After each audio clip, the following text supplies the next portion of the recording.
नमस्कार, मैं रचना शर्मा चढ़ती कला टाइम टीवी देख रहे सभी दर्शकों का स्वागत करती हूं। आप देख रहे हैं हरियाणा न्यूज। समाचारों की शुरुआत से पहले एक नजर आज की मुख्य सुर्खियों पर।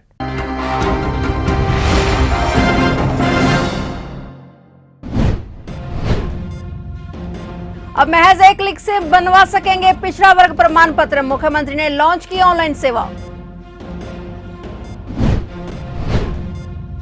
पत्नी ने प्रेमी के साथ मिलकर की थी युवक की हत्या। युवक की पत्नी और उसके प्रेमी को पुलिस ने किया गिरफ्तार।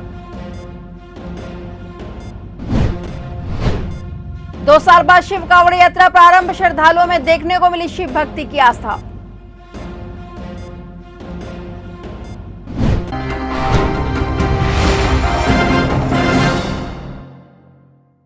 और अब समाचार विस्तार से। हरियाणा के मुख्यमंत्री मनोहर लाल ने परिवार पहचान पत्र आधारित पिछड़ा वर्ग प्रमाण पत्र की ऑनलाइन सेवा को लॉन्च किया है। इसके माध्यम से अब पात्र व्यक्ति महज एक क्लिक से अपना पिछड़ा वर्ग प्रमाण पत्र बनवा सकेंगे। मुख्यमंत्री ने कहा कि इसके माध्यम से लोगों को कार्यालयों के चक्कर नहीं काटने पड़ेंगे। ऑनलाइन सेवा से ज्यादा लाभ मिलेगा। ऑनलाइन सेवा की लॉन्चिंग के बाद मुख्यमंत्री ने कहा कि हरियाणा में अभी तक 22 लाख पिछड़ा वर्ग के परिवारों ने परिवार पहचान पत्र में रजिस्ट्रेशन किया है। इनमें से 19 लाख परिवारों की इनकम पीपीपी के माध्यम से वेरीफाई की जा चुकी है। इसके डाटा अपडेट कर दिए गए हैं और यह परिवार सरल पोर्टल के माध्यम से अपना पिछड़ा वर्ग प्रमाण पत्र बनवा सकते हैं। मुख्यमंत्री ने कहा कि बचे हुए परिवारों की इनकम वेरिफिकेशन का काम अभी भी चल रहा है।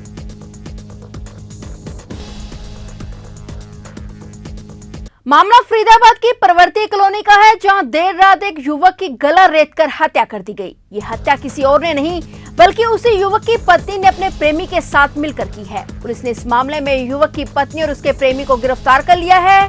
पुलिस अब यह पूछताछ करने में जुटी हुई है कि हत्या में कोई और शामिल है या नहीं। वहीं हत्या की जानकारी मिलते ही इलाके में हड़कंप मच गया और लोग गुस्से में आ गए। जिस पर युवक पर हत्या का आरोप लगा था वह युवक दूसरे धर्म से संबंधित है। इसके चलते हिंदूवादी संगठन के लोगों ने बीके चौक पर जाम लगा दिया और आरोपियों के खिलाफ सख्त कार्रवाई की मांग की है।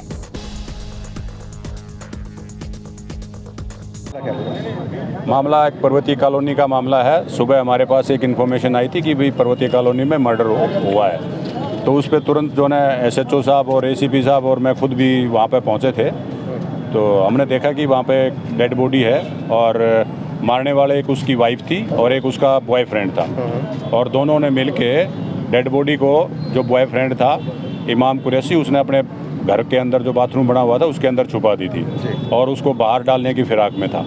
और किसी ने सूचना दी तो सूचना के ऊपर हम गए थे। वो दोषी भी राउंड अप हो चुके हैं, उनसे पूछताछ की जा रही है और डेड बॉडी बरामद होगी, पोस्टमार्टम के लिए भेजा गया है उसको। कितने लोग इसमें शामिल हैं? इसमें 2 लोग ही शामिल हैं अभी तक। 2 ही लोग शामिल हैं। और ये पता कैसे चला जब उसके बाथरूम में छुपा दी गई थी डेड बॉडी, तो इन्फॉर्मेशन कैसे आई? सर ये तब हमने राउंड अप किए तब उन्होंने बताया था। नहीं, मैं कुछ और पूछ रहा हूँ। मैं पूछ रहा हूँ कि ये कैसे पता चला कि हत्या हो गई है और डेड बॉडी राउंड? ये तब हमारे पास इन्फॉर्मेशन आई थी 112 पे, तो 112 पे इन्फॉर्मेशन आई तो उस पर पुलिस गई थी।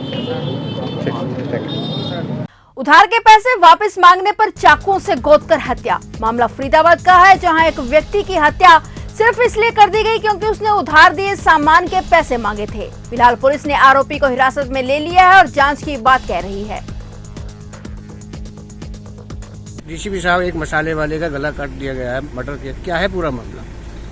आज रात करीब 2 बजे के आसपास हमारे पास इन्फॉर्मेशन आई थी कि भाई एक का मर्डर हुआ है, तो तुरंत पुलिस वहाँ पे गई और मौके पे मैंने भी खुद विजिट किया था। तो वहाँ जाके पता किया तो एक अविनाश और बंटी, जो पहले मसाले का काम करता था, अब वो ट्रांसपोर्ट का ही काम करता है और इंदिरा कॉलोनी में रहता है। इंदिरा कॉलोनी में ही एक राजू नाम का लड़का था, वो भी वहीं पे रहता था। तो अविनाश उसके कमरे पे गया था, तो वहाँ पे उसको देख के वो जो राजू नाम का जो अक्यूज था वो शराब पिए हुए था। तो जैसे उसने उसका कमरे के अंदर एंट्री की तो वो चाकू लेके उसके पीछे दौड़ पड़ा और वो 2 भाई थे, ये अविनाश और दूसरा एक उसका भाई और था, दोनों के पीछे चाकू लेके भाग गया। तो क्या मानते हैं कि 3 दिन हो गए हैं लगातार डेली मर्डर हो रहे हैं, कानून का जो है किसी प्रकार का खौफ नजर नहीं आ रहा है लोगों? नहीं, ये तो एक आपसी रंजिश का मैटर होता है कि भी जैसे वो उनकी आपसी वो था, तो उसको देखते हुए उन्होंने मर्डर कर दिया और पुलिस ने तत्परता कार्रवाई करते हुए उसको राउंड अप भी कर लिया। पूछताछ जारी है। इसके अंदर एक एक्यूज था, वो ही राउंड अप है। जैसे कल मर्डर हुआ था तो उसके अंदर 2 अक्यूज थे, वो दोनों राउंड अप थे। नवीन जैन हिंद द्वारा हरिद्वार से 18 जुलाई से शुरू की गई मुख्यमंत्री सद्बुद्धि कावड़ यात्रा शनिवार को करनाल पहुंची। नवीन जैन ने करनाल पहुंचने पर सेक्टर 12 से जाट भवन में पत्रकार वार्ता की। इस दौरान उन्होंने प्रदेश की गठबंधन सरकार व विपक्ष की कांग्रेस सरकार पर जमकर निशाना साधा। उन्होंने कहा कि प्रदेश में विपक्ष मर चुका है, उनके 6 विधायकों को धमकी दी जा रही है, फिर भी विपक्ष नहीं बोल रहा है। उन्होंने गृह मंत्री अनिल विज को लेकर कहा कि प्रदेश के गृह मंत्री अपने आप को गब्बर बताते हैं, उन्हें पता होना चाहिए कि शोले फिल्म में गब्बर एक डाकू था। उन्होंने कहा कि इस प्रदेश में भी डाकुओं की सरकार है। पत्रकार वार्ता में नवीन जैन ने सरकार को कई मुद्दों पर गिरा। छायाकार साथियों का बहुत बहुत धन्यवाद। आप आए, आपका स्वागत है। भोलेनाथ आपको खुश रखा है, स्वस्थ रखा है। आज का जो विषय है वो ये है कि हमने 18 तारीख को हरकी पैड़ी हरिद्वार से कावड़ यात्रा शुरू करी है। और वो कावड़ यात्रा का जो मकसद है, उस कावड़ यात्रा का मुख्य जो मकसद है वो तो है कि मुख्यमंत्री खट्टर साहब को सद्बुद्धि दे, शक्ति दे। देखो, उनकी शक्ति के लिए हम प्रयास कर रहे हैं भोलेनाथ के पास जाके।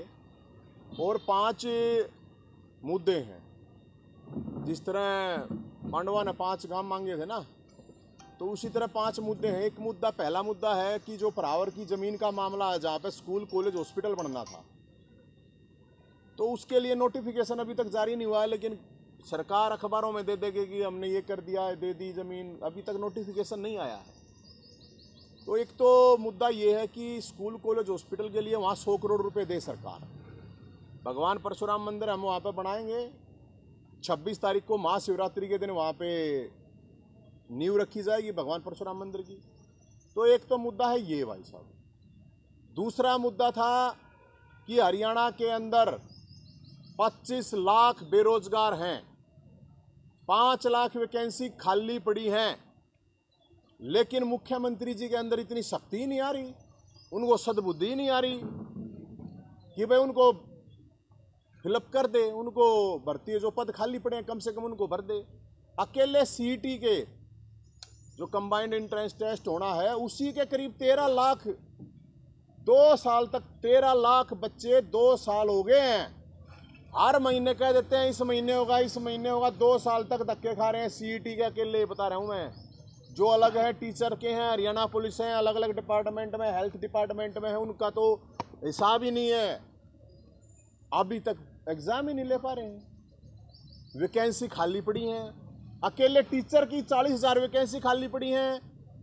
तो हम तो ये सद्बुद्धि के लिए कि मुख्यमंत्री खट्टर साहब को सद्बुद्धि आए, शक्ति आए, क्योंकि शक्तिहीन है, मैं तो ये मानता हूँ। बोधा अपने हरियाणवी में बोधा कहते हैं, कमज़ोर कहते हैं, वीक कहते हैं अंग्रेजी में। तो ऐसे मुख्यमंत्री हैं। ये दूसरा मुद्दा। फिर आगे बात कि जब बेरोजगारी है तो फिर क्राइम, हरियाणा के अंदर जो क्राइम की सिचुएशन, आप सोच के देखिए कि विधायक इस्तीफा देते घूम रहे हैं कि हमारे बस की नहीं है विधायक की। सोच के देखो आप, अब विधायकों को जब धमकी मिलती है, एक आम इंसान की क्या हालात हो रही होगी, आप ये बात महसूस करके देख सकता है कोई भी आदमी। गुरु हरकृष्ण पब्लिक स्कूल करनाल में सिखों के 8वें गुरु श्री हरकृष्ण साहिब जी का गुरुपुरब धूमधाम से मनाया गया। कक्षा 3वीं से 6वीं तक के विद्यार्थियों ने जपजी साहिब के पाठ के साथ कार्यक्रम का शुभारंभ किया। इसके बाद कक्षा 7वीं से 10वीं तक के विद्यार्थियों ने सुखमनी साहिब का पाठ किया। इस मौके पर शब्द गायन से विद्यार्थियों ने सारे वातावरण को गुरु में बना दिया। स्कूल के निर्देशक सरदार जसबीर सिंह गुलाटी ने बच्चों को प्रोत्साहित करते हुए गुरुपुरब की बधाई दी और श्री गुरु हरकृष्ण जी के जीवन पर प्रकाश डाला।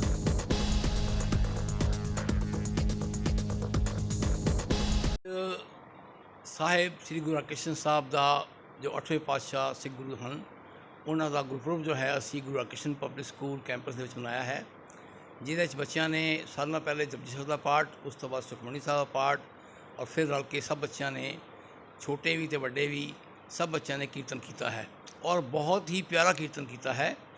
ਔਰ ਮੈਂ ਸਭ ਸਟੂਡੈਂਟਸ ਨੂੰ, ਪੇਰੈਂਟਸ ਨੂੰ, ਗੈਸਟ ਨੂੰ, ਮੈਨੇਜਮੈਂਟ ਨੂੰ ਇਸ ਗੱਲ ਦੀ ਵਧਾਈ ਦਿੰਦਾ ਹਾਂ कि साढ़े जोड़े बच्चे शब्द जो पढ़ते हैं वो बहुत ही टॉप हैं, बहुत अच्छा शब्द पढ़ते हैं और बहुत ही सिक्खी नाल जुड़े हुए हैं, गुरबाणी नाल जुड़े हुए हैं। मैं अज गुरु हरकृष्ण पब्लिक स्कूल वालों श्री गुरु हरकृष्ण साहब के प्रकाश पुरब की सरबत संगत नूं विश्व भर जो बैठी है उन्होंने लख लख बधाई दिंदा हाँ। आस करता हाँ कि इस तरह ही साढ़े बच्चे जो हैं और सारा जो संसार है वो गुरु साहब की सिक्ख्या के उत्ते चलेगा और खुशियाँ मनेगा। वाहिगुरू जी का खालसा, वाहिगुरू जी की फतेह।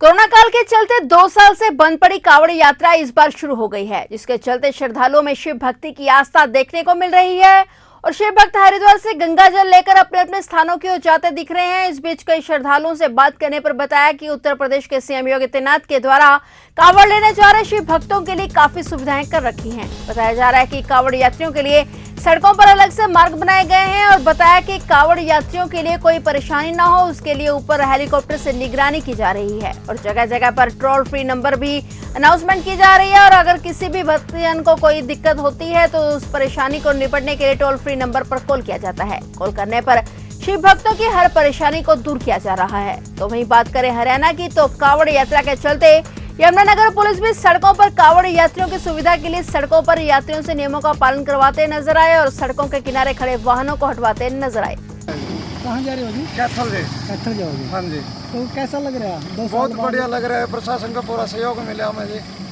कहाँ के प्रशासन? पुलिस हो या जो जी, पूरा प्रशासन यानी मानो पूरा सहयोग दिया जी। तो 2 साल बाद एक बार फिर कांवड़ यात्रा शुरू हुई, 2 साल पहले बंद थी। बंद थी जी। अभी कैसा लग रहा है? बहुत बढ़िया लग रहा है। कितनी बार कांवड़ लेके आए? मैं 8वीं बार आ रहा जी।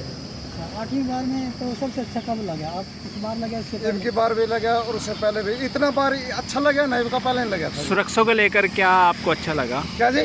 सुरक्षा के इंतजाम को सुरक्षा लेकर के लिए बहुत सही लगा जी। मैं पहली बार से तो अच्छा लगा। यूपी में थे आप, योगी सरकार का कैसा लगा आपको? बहुत बढ़िया लगा जी। क्या खास लगा? बहुत बढ़िया लगा जी। पुलिस हर उस पर हर चौक पे खड़े थे, एनसीसी के बच्चे भी खड़े थे वहाँ से। तो पता लगा था हमें कि हेलीकॉप्टर द्वारा भी सुरक्षा की जा रही है, क्या ये सच एयरपोर्ट है? से शायद हेलीकॉप्टर पर घूम रहा था जी, बाहर था नहीं। फिर कहाँ पे घूम रहा था वो? ये सरसावे के पास में जी। हरियाणा के कैथल स्थित क्योड़क गांव में से थाना टोल प्लाजा की तरफ कावड़ियों के खड़े कैंटर को एक ट्राले ने लापरवाही से चलाते हुए पीछे से टक्कर मार दी। इस हादसे में हिसार के रहने वाले आशीष की मौत हो गई और अन्य 3 से 4 कावड़े भी घायल हो गए। यह घटना सुबह करीब 3 बजे की है, जब कावड़े सड़क के साइड में रुके हुए थे और तभी कैथल की तरफ से जा रहे एक ट्राले ने लापरवाही से चलाते हुए कैंटर को टक्कर मार दी और पुलिस ने सूचना पाते ही घायलों को अस्पताल पहुंचाया। मृतक के शव को मोर्चरी में रखवा दिया है। पुलिस के मुताबिक पोस्टमार्टम के बाद शव परिजनों को सौंप दिया जाएगा। डीएसपी कुलवंत सिंह ने मौके व अस्पताल का मुआयना किया, जिसके बाद कार्रवाई जारी है। ट्राला चालक मौके से फरार है और जल्दी उसे गिरफ्तार करने की पुलिस द्वारा बात की जा रही है। फिलहाल हरियाणा न्यूज में इतना ही और नए समाचारों के साथ फिर से हाजिर होंगे। तब तक के लिए देखते रहिए चढ़ती कला टाइम टीवी।